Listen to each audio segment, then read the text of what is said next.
Bonsoir tout le monde. Est-ce qu'il y a des nouveaux SNA qui ne sont jamais venus? J'ai l'impression qu'il y a des nouvelles têtes.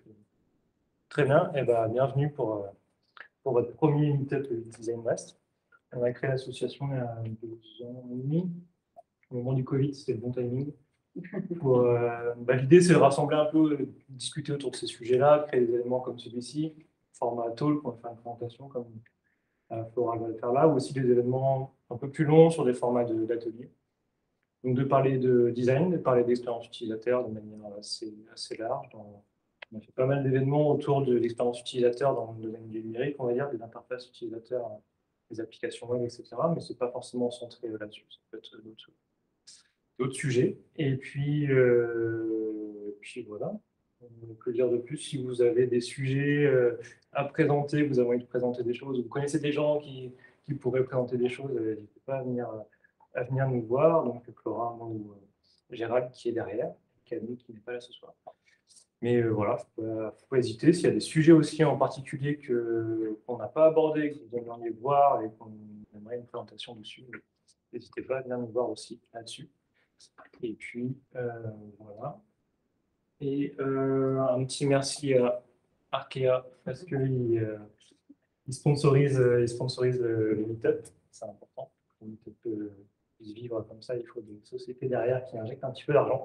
Donc, c'est très bien. Merci à Zenica. Et là, je mets ma casquette Zenica. Et pour vous dire qu'on est aussi content d'accueillir ici. On a envie de faire de ce lieu, c'est nos bureaux. Et on veut accueillir aussi des communautés, des événements comme celui-ci. On a accueilli un événement plus technique autour de la WS il n'y a pas très longtemps. On fait aussi nos propres meet-up, on a nos groupes meet-up. Et voilà, on a envie que ce lieu soit un lieu ouvert à ce genre d'événement. Voilà, spécialement plus de choses à dire. Je vais laisser la place à Flora. Putain, je ne pas trop de monde. Donc, un fouillage. Du coup, c'est ce qu'on vient de dire.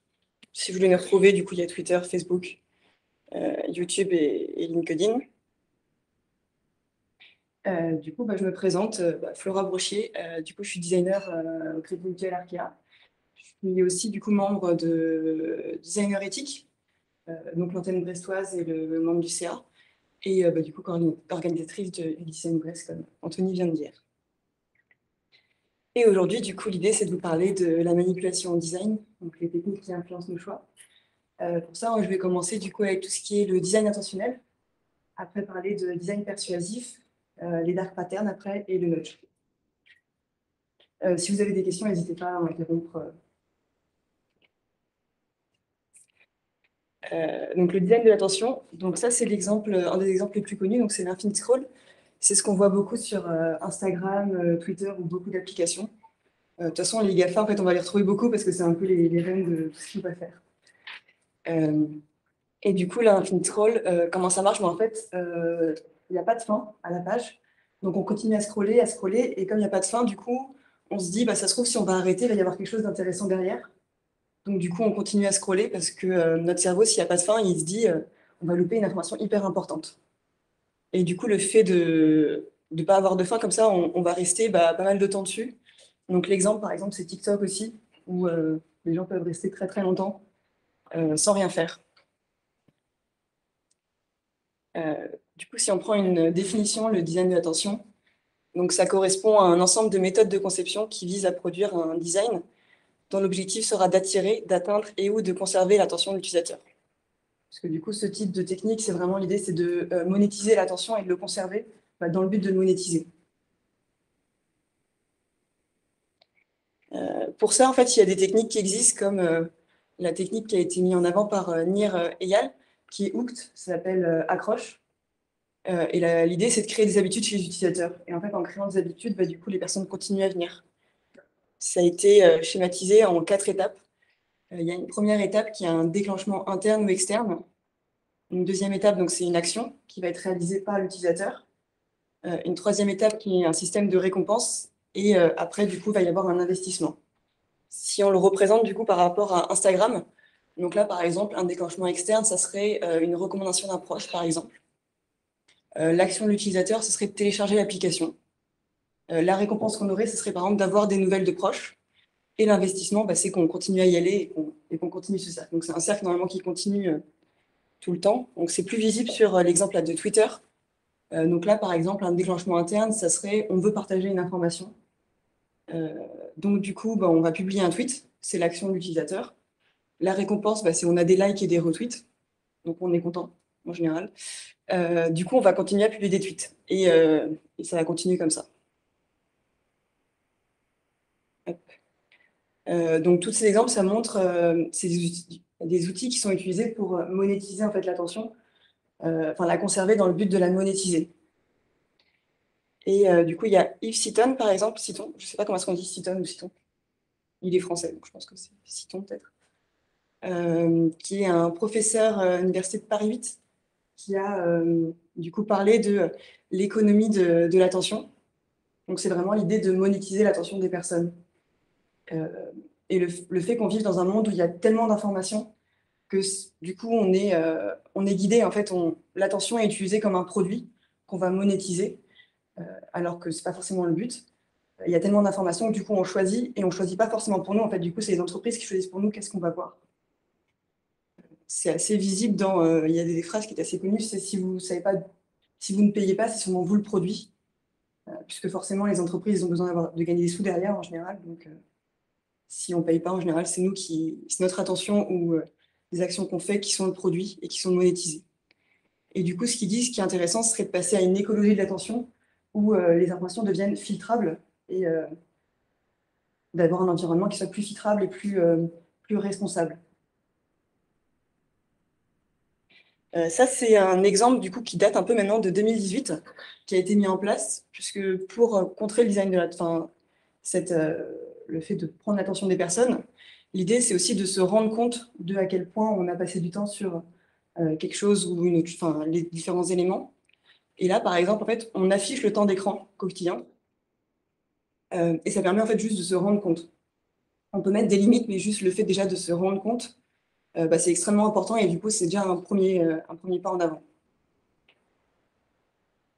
Je ne sais pas si vous avez des questions sur cette partie-là, si tout est clair. Il y a un deuxième outil du coup qui est utilisé, c'est le design persuasif. Donc là, ça c'est un exemple. Par exemple, là, j'ai pris le livre de Stéphane Viel sur le design. Et je crois qu'il y a des gens qui sont en bas. Et du coup, en fait, ce qu'on peut voir, c'est les produits fréquemment achetés ensemble. Donc là, par exemple, Amazon, par cette suggestion, nous pousse à acheter d'autres produits, d'autres livres qui pourraient nous intéresser. Et le fait de mettre en avant les produits qui peuvent être achetés en même temps, qui pourraient nous intéresser, en fait, ça, c'est du design persuasif. Donc, si on prend la définition du design persuasif, c'est un design qui consiste en fait à créer des solutions, donc interface ou autres, qui guident, influencent la décision de l'utilisateur. Donc là, ce qu'on peut voir dans cet exemple, c'est que on ne nous pousse pas à acheter les autres produits, mais on va nous guider, nous influencer à les acheter, en nous disant que ils sont par exemple achetés ensemble, donc peut-être qu'ils pourraient nous intéresser, nous amener de l'information. S'il y a un autre exemple, du coup, donc ça c'est pareil, c'est Amazon. Une fois qu'on a mis l'article au panier, en fait, on a plein d'articles qui sont en lien, du coup, avec ce qu'on a regardé ou en lien avec toutes les personnes ont évalué positivement. Et du coup, là, c'est pareil, en fait, on va nous pousser en fait, à compléter notre panier. On était peut-être venu juste pour un livre et on va ressortir avec plein de livres. Avec plein de livres ou autres, hein, ça peut être une liseuse et du coup, on va avoir des livres électroniques ou autres. Donc ça, c'est l'exemple. Donc pour faire des screens, en fait, du coup, j'étais sur Amazon et par hasard, sur un autre screen, j'ai cliqué sur Amazon Prime sans faire exprès, forcément. Et du coup, j'ai pu en profiter pour faire le parcours de désinscription d'Amazon Prime. Et en fait, ça, c'est le premier écran quand on veut se désinscrire d'Amazon Prime. Donc là, déjà, il faut cliquer sur celui du milieu, à continuer et annuler. Et là, on nous demande vraiment si on est sûr et si on ne veut pas arrêter de profiter des avantages. Après, on a un deuxième écran où là, on doit encore cliquer sur du coup, le bouton du milieu, sachant qu'il y a deux autres boutons qui vont nous pousser en fait, à continuer à être abonné. Après, il y a encore un troisième écran pour se désabonner. Donc là, pareil, en plus, les 3 boutons sont au même niveau. Donc pour annuler, donc à chaque fois, c'est rappel, on conserve ou on annule. Et du coup, enfin, on est désabonné. Et il y a le questionnaire. Donc ça fait quand même 4 étapes. Donc on peut se désabonner, hein, c'est possible, les boutons sont visibles, mais c'est quand même très long. Enfin, et toutes ces étapes vont nous persuader, en fait, à tout moment, on peut conserver, on peut du coup se rappeler dans 3 jours d'annuler plus tard.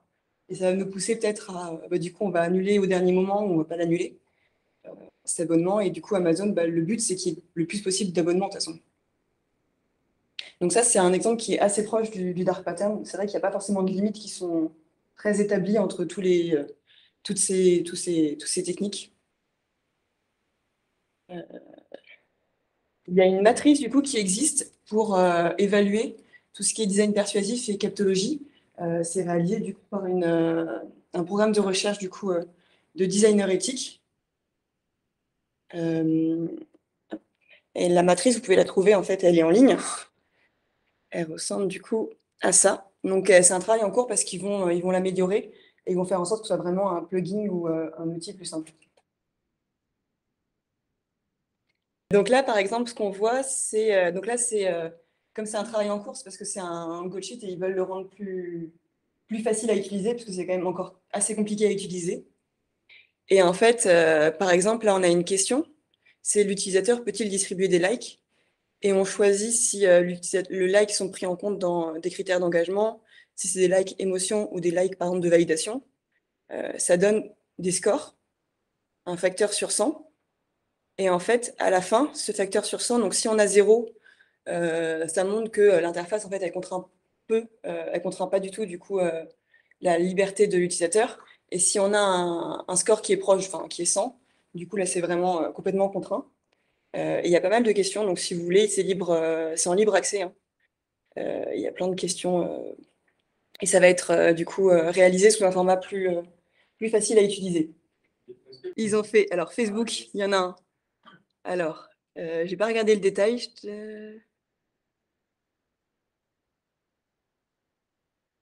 Si, alors, la note c'est G. Non, c'est la note la pire apparemment. Oui, parce qu'ils ont 2010. Et si c'est supérieur à 2000, c'est pas bon. Et du coup, si on regarde Spotify, ils ont quelle note? Enfin, là, du coup, dans l'exercice, c'était une note C. Hop. Et du coup, je trendline. Du coup, A, c'est, hop, si je reprends l'exemple. Ah oui, elle était là? Ah oui. C'est le score qui est. Et là, du coup, il y avait marqué, c'était plus. Donc là, je pense que c'est le score par question. Donc là, un score faible, c'est l'utilisateur n'est pas contraint ou n'a pas de restriction de liberté. Et un score très élevé, du coup, c'est l'utilisateur n'a pas conscience que sa liberté est contrainte. Là, du coup, si on regarde le monde, c'est C. Hop, je sais pas trop si on va peut-être pas regarder tous les Airbnb. Ah, ils sont C. Je m'attendais à pire.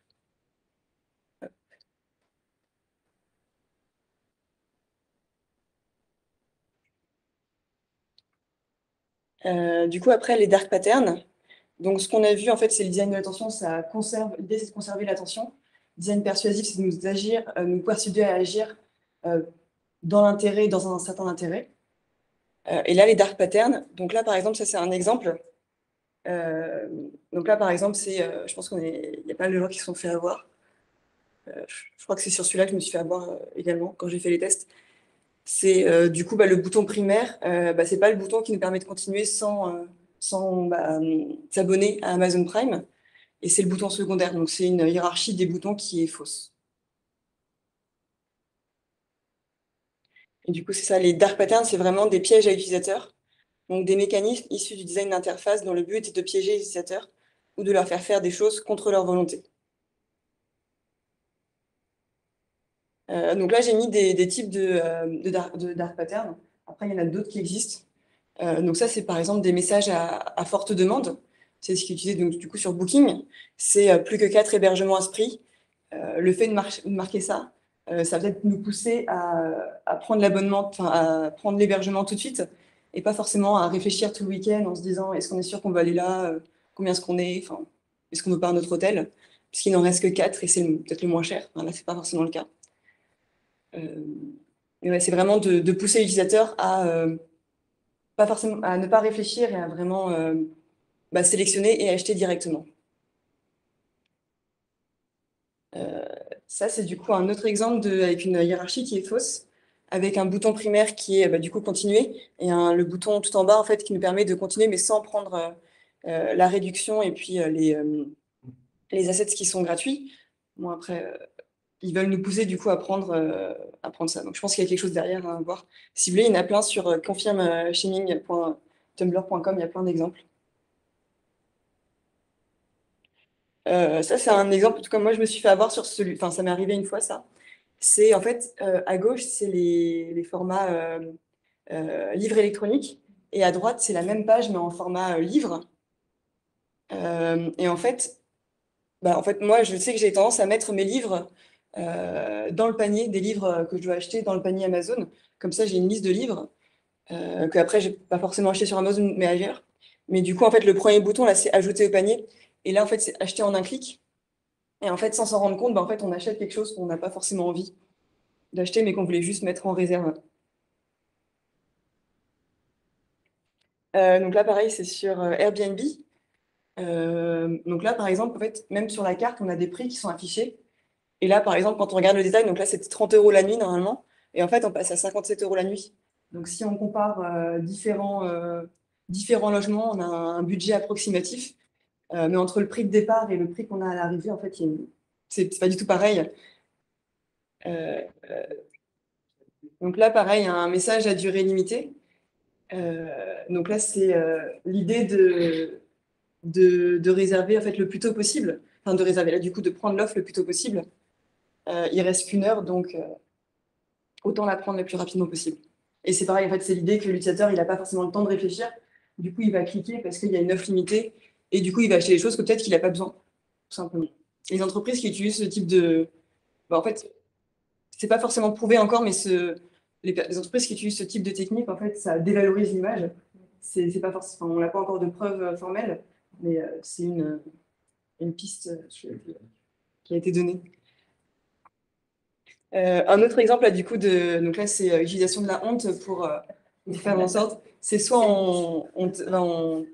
on enlève du coup son bloqueur de pub, soit on clique sur je suis une mauvaise personne, avec un pauvre petit ours. Sur WeTransfer, donc là, c'est dedans, il nous pousse en fait à accepter les conditions, accepter les cookies, pour qu'on puisse aider en fait à planter tous les arbres. Et en fait, si on n'accepte pas les cookies, en fait, on va pas les aider à réduire leur impact, à avoir un impact positif et du coup à aider à planter des arbres. Et en fait, on remet en fait la faute sur l'utilisateur, alors que c'est pas l'utilisateur qui est en faute. Donc ça, c'est un autre exemple. Donc j'ai pas mis que des interfaces et des fois c'est autre que des interfaces. Parce que ça, c'est aussi valable sur autre que des interfaces, hein, c'est pas que valable que sur des interfaces. Donc ça, c'est un cadrage perte-gain. Donc là, par exemple, c'est un yaourt avec 20% de gras et un autre yaourt avec le même yaourt avec 80% sans gras. Donc en fait, on a exactement la même chose, c'est juste la manière de le vendre. Et forcément, on va s'intéresser aux 80% sans gras. Là, c'est le cas, en fait, il y a beaucoup de sites qui utilisent les présélections. Donc là, en fait, de base, en fait, il y a tous les partenaires, en fait, on donne toutes nos informations aux partenaires. Et c'est présélectionné. Donc si on ne regarde pas, en fait, on ne pense pas forcément à désélectionner cette case. T'as plus loin? Ouais. C'est vrai? Ouais. Parce que j'ai un deuxième exemple que j'ai récupéré ce week-end. En fait, si, il trompe parce qu'en fait, en utilisant nos biais cognitifs qu'on a, nous, comme on a plein de biais, on va être poussé à. Mais là, du coup, les présélections, donc celui-là, je l'ai eu récemment, je crois ce week-end ou le week-end, la semaine dernière. Et c'est WeTransfer, et c'est les cookies par WeTransfer. Donc c'est juste pour WeTransfer, hein, c'est pas pour les partenaires. Donc c'est déjà un peu mieux, qui sont présélectionnés. J'ai pas mal d'exemples sur les dark patterns. Tout ce qui est Netflix, l'autoplay. Mais c'est vrai que ça nous pousse, en fait, comme on n'a pas d'effort à faire pour lancer la vidéo suivante, en fait, on reste juste sur notre canapé et puis, en fait, sans nous en rendre compte, bah, il est déjà tard. Du coup, on se rend plus compte de ce qu'on consomme. Après, je suis la première, je l'avais enlevé, je l'ai remis. Mais c'est vrai que le fait, en fait, de l'avoir, on se rend pas compte du nombre d'épisodes qu'on va regarder. On se pose pas la question en début d'épisode, est-ce que j'ai envie de regarder un nouvel épisode? Est-ce que j'ai le temps pour? Ou est-ce que j'ai envie de faire quelque chose d'autre? Et puis, en fait, on reste juste à regarder les épisodes. WeTransfer à nouveau, c'était en fait si on veut utiliser le service, on est obligé d'accepter les conditions. Et c'est ce qu'on appelle du coup un consentement forcé, c'est soit on accepte leurs conditions, soit on n'utilise pas le service. Du coup, une étude qui est assez intéressante qui est sortie en 2021, et une des 3 questions qu'ils ont posées, donc c'est celle-ci, c'est l'utilisateur sont-ils susceptibles d'être influencés par les conceptions d'interfaces manipulatrices alors qu'ils sont conscients, préoccupés ou capables de reconnaître les conceptions d'interfaces manipulatrices. Donc, si vous voulez, elle est en anglais, elle est disponible en ligne gratuitement. Elle n'est pas très longue, elle fait 14 pages, je crois. Et en fait, ils ont interviewé 406 personnes. C'était un sondage en ligne. C'était en Angleterre et aux États-Unis. Et ils leur ont posé des questions, donc plusieurs questions. Donc déjà, ils leur ont montré des exemples de dark patterns, dont un exemple qui n'était pas un dark pattern. Et l'idée, c'est de savoir s'ils reconnaissaient ou pas.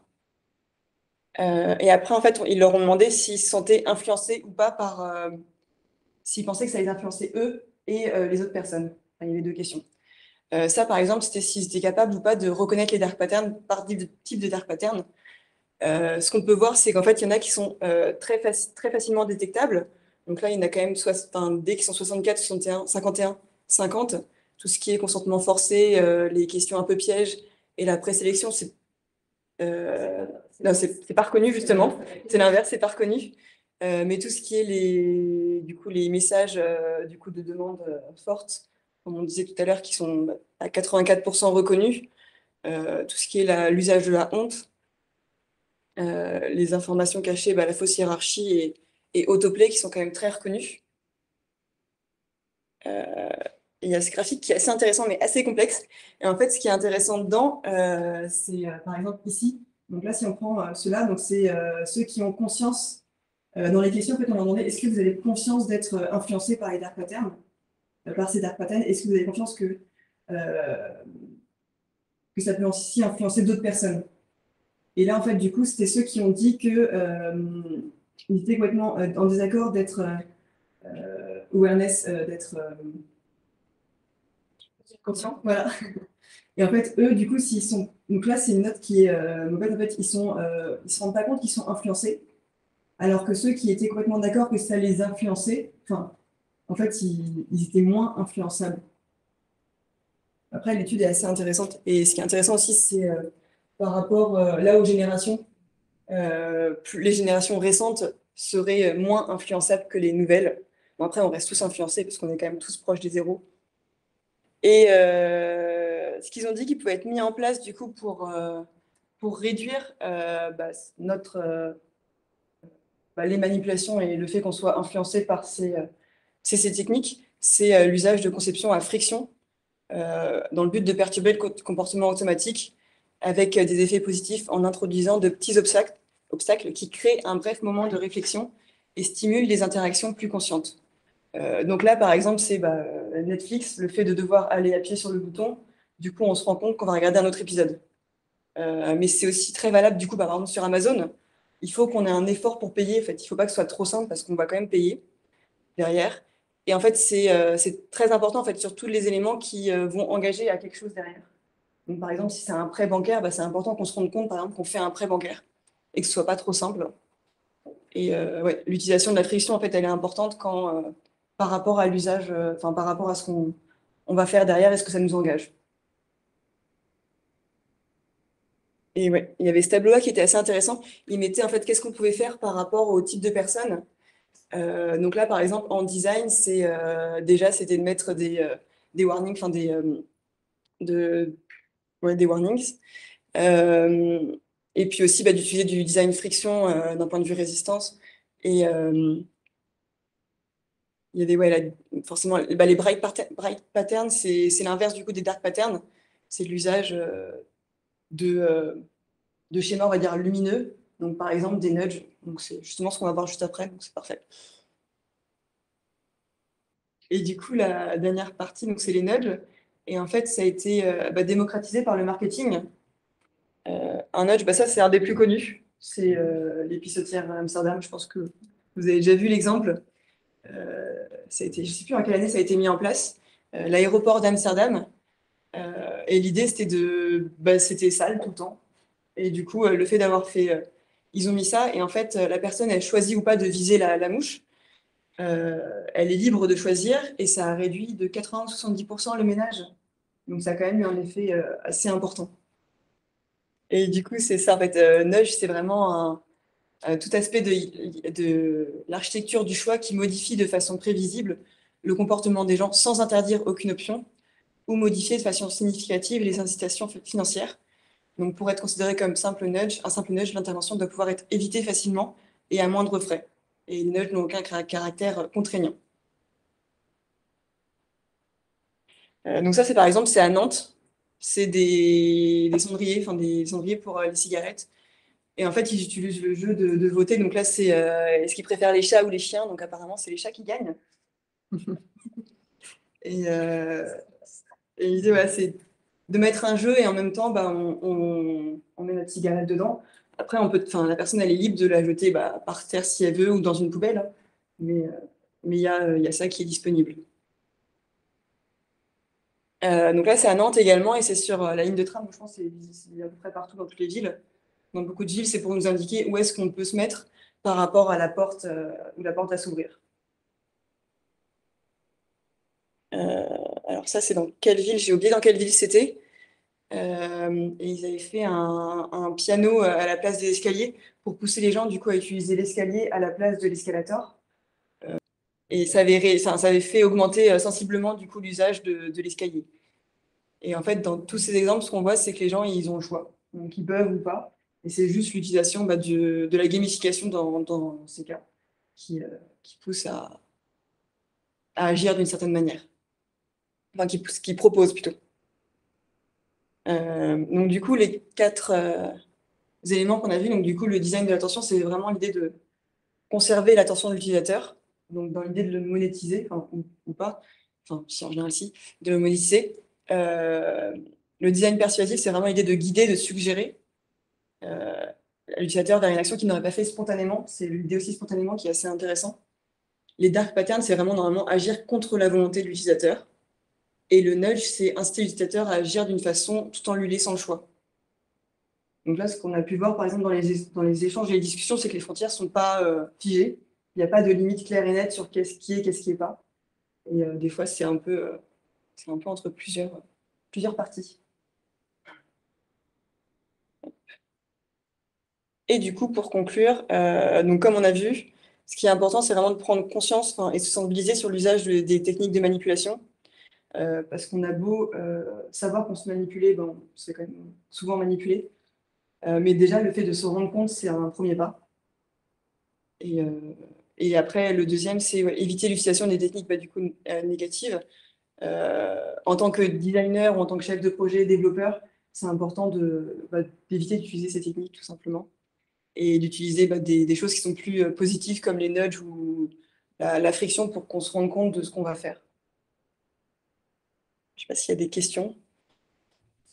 Je me demandais juste, en fait, là, on a vu beaucoup de techniques utilisées par les plus gros et ceux qui ont plus de succès. Si on a envie du succès, je sais pas. Du coup, il y a des études qui sont en cours, mais qui, à ma connaissance, elles ne sont pas statuées. C'est juste qu'il y avait des idées. C'était que, apparemment, l'usage de ces techniques va faire descendre leur image de marque dans les prochaines années. Après, je n'ai pas la réponse, je ne sais pas si ça fonctionne vraiment. Apparemment, si, là, du coup. Mais ça dépend des personnes.